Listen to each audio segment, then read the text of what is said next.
Mirando al misterio, Samael Aún Weor. Capítulo 12. Casos insólitos. Cuando era niño oía de mis padres y familiares los relatos de la muy conocida Llorona, la cual se manifestaba periódicamente a los hombres que atravesaban llanuras o lugares solitarios en el transcurso de la noche. Estos hombres eran seducidos por una bella mujer que les salía al paso y que los incitaba al amor. Pero al corresponder ellos a su invitación, ella soltaba una carcajada muy penetrante, escuchándose después un llanto muy amargo que helaba la sangre, desapareciendo como un velo blanco que se perdía entre las sombras de la noche. ¿Nos podría explicar esta manifestación, maestro, que es muy conocida en muchos lugares de diferentes países? Distinguido amigo, créame que siento gran placer al responderle. Su relato me parece bastante interesante. Ciertamente debo decirle que esto de la Llorona es leyenda popular en todos los países del mundo. No quiero subestimar la palabra leyenda. Realmente tal término sirve de vehículo a muchas tradiciones que suelen escaparse a la historia. En los relatos hay muchas veces más realidades de las que la gente supone.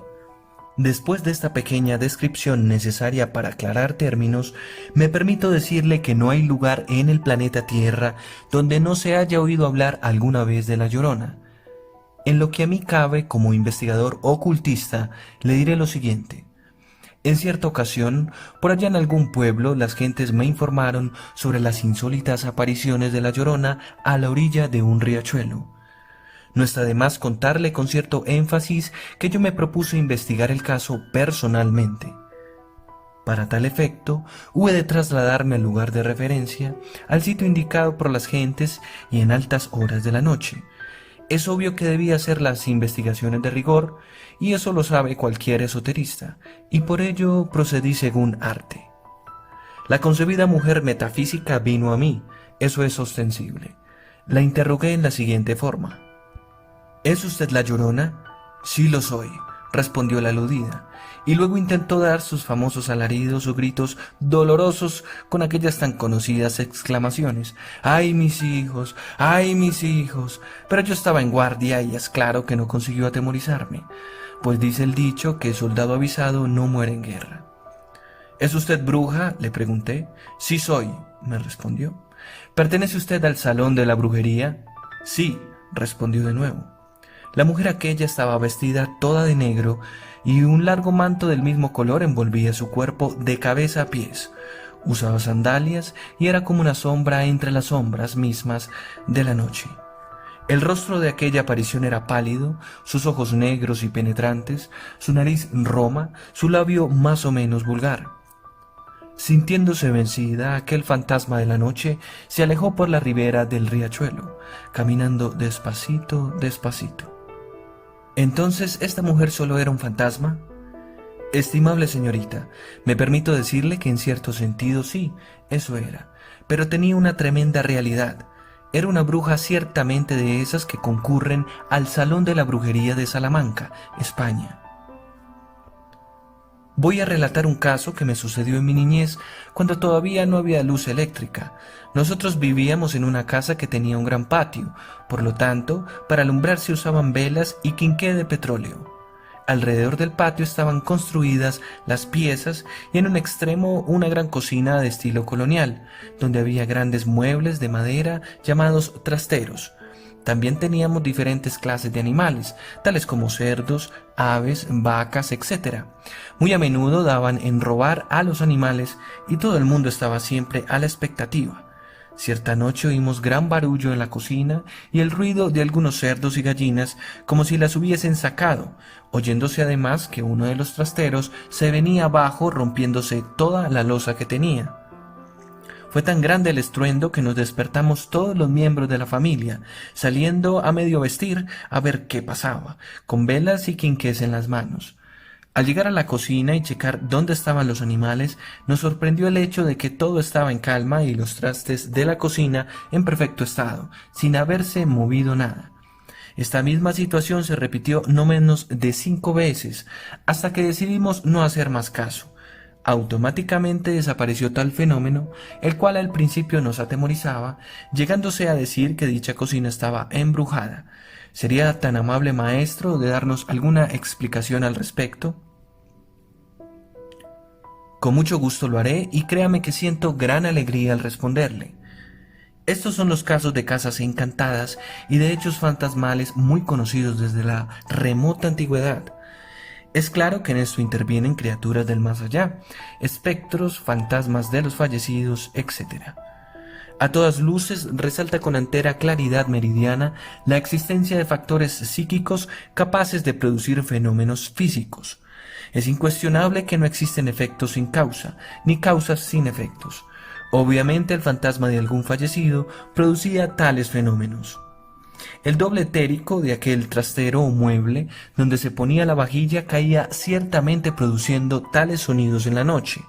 Esto no significa que la parte meramente física del citado mueble se precipitase al suelo. Es bueno que usted entienda, distinguido caballero, que cualquier objeto físico tiene un doble etérico, incluyendo, como es notable, al mencionado trastero de la cocina. Ahora comprenderá usted qué es lo que caía y el origen del sonido de los platos, ollas y demás arcilla o porcelana destruida. El fantasma del muerto actuaba sobre la parte etérica del mueble físico, y se producían fenómenos similares a lo meramente material. Desde los antiguos tiempos se sabía que en tales lugares habían tesoros ocultos y las gentes los buscaban con afán hasta dar con ellos. Me complace mucho verificar o reafirmar su respuesta en relación con que efectivamente en ese lugar fueron encontradas 2 ollas con monedas de oro, las cuales se quedaron en poder de los albañiles cuando esa cocina fue demolida, e inclusive se hicieron muchos comentarios al respecto y algunas gentes coincidieron en que ese era el motivo por el cual se habían observado varios casos sobrenaturales. Amigos míos, se dio un caso similar muy extraordinario. Dentro de una antigua recámara de una vieja casona señorial, donde habitaban patriarcalmente personas de cierta edad, escuchábanse múltiples ruidos en el silencio profundo de la noche. Una bella dama que durmiera tranquila en su lecho acostumbraba cubrirse totalmente con sus cobijas o zarapes, de pies a cabeza, cuando escuchaba los mencionados sonidos metafísicos dentro de su alcoba. En tratándose de todos estos casos, no siempre resultan tan ingenuas protecciones como lo son las inocentes cobijas o zarapes. Cuenta la susodicha dama que alguna vez logró con sus pies tocar el cuerpo de un fantasma que parecía de niño. Dice aquella mujer que el infante metafísico lentamente le fue jalando los zarapes hasta dejarla totalmente sin ellos, y luego los colocó todos juntos sobre un determinado lugar de la alcoba. Pasaron los tiempos, y mucho más tarde, cuando aquella familia se retirara de esa morada, otras personas que allí pasaron a vivir hubieron de hacer algunas reparaciones a la casa, y en el lugar exacto donde el fantasma colocara los harapes o cobijas fue hallado un poco profundo un riquísimo tesoro de oro macizo. Vamos a seguir ahora con otro relato muy similar y bastante interesante. Recuerdo el caso de un caballero de cierta edad quien tuviera extraño sueño. Se vio llevado en visión de noche a un terreno baldío. Aquel que lo guiara, indicándole cierto lugar desértico, en forma enfática le dijo: «Aquí enterré un gran tesoro y es para ti, puedes sacarlo. Todo lo que se necesita es excavar, hacer el hoyo. Te voy a poner una seña para que vengas mañana. Donde encuentres tal señal es el lugar donde está la fortuna». Cuenta el señor de tal relato que el fantasma que ahí lo condujera en sueños puso 2 huesos de muerto en forma de cruz y luego, poniendo mucho énfasis, le repitió: «Esta es la señal, no la olvides».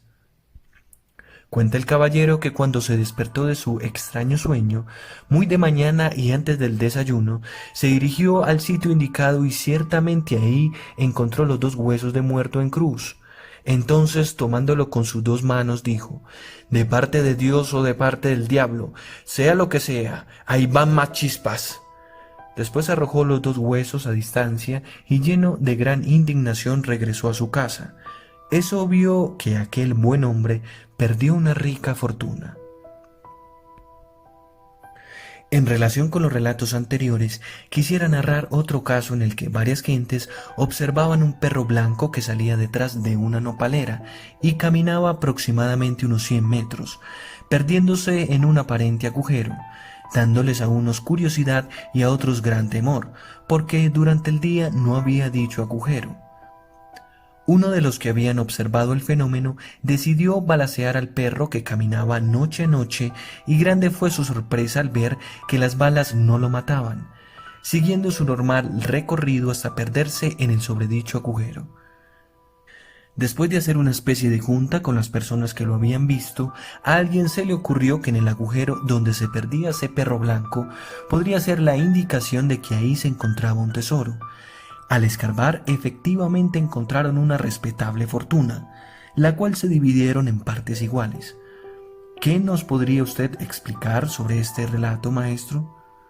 Mi caro amigo, su relato es magnífico y merece una buena explicación. Quiero que usted sepa que todos estos tesoros escondidos están custodiados por los gnomos de la naturaleza.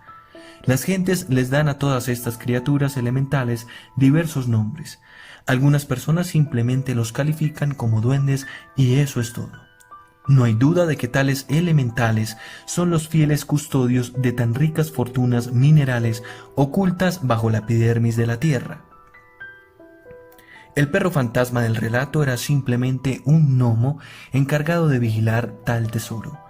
Normalmente esas criaturas metafísicas tienen la forma de pequeños hombrecitos enanos, parecen más bien viejecitos venerables, empero pueden asumir cualquier figura, incluyendo la del citado perro. Ahora se explicará usted por sí mismo todo lo relacionado con ese fenómeno. Queridos amigos, esta clase de relatos son muy interesantes. Sin embargo, es bueno saber que el mejor tesoro es el espíritu. No nos dejemos llevar de ambiciones, codicia, ansias de fortuna, etcétera, etcétera, etcétera. Nosotros estudiamos todos estos distintos aspectos psíquicos porque resultan bastante interesantes, pero es claro que no estamos dedicados a buscar fortunas escondidas. Eso es todo.